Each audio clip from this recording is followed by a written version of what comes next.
Construction law firms versus contract management platforms, which one is better for developers? Most property developers get this wrong by assuming contract management is just administrative. The surprising truth is that construction law firms and contract management platforms play very different roles, and choosing the right one can prevent costly disputes and project delays. Contract management platforms are software solutions that help developers create, store and track contracts efficiently.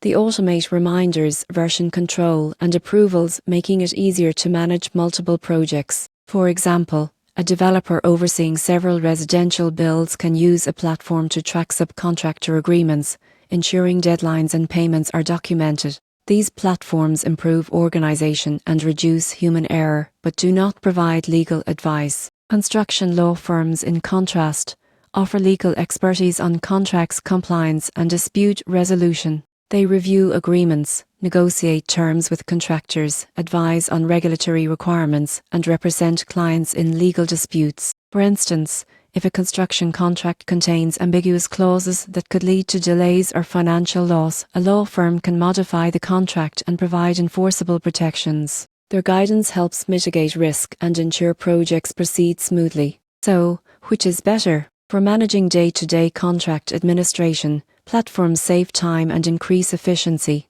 For complex projects, high-value contracts, or potential legal disputes, construction law firms are essential. Many developers combine both, using platforms for organization while consulting lawyers for drafting, reviewing, and risk assessment. The key takeaway is that successful project delivery requires both efficient systems and strong legal oversight. The surprising truth is that integrating technology with legal expertise not only streamlines operations, but also protects developers from costly mistakes, ensuring projects are completed on time, on budget, and with full legal compliance.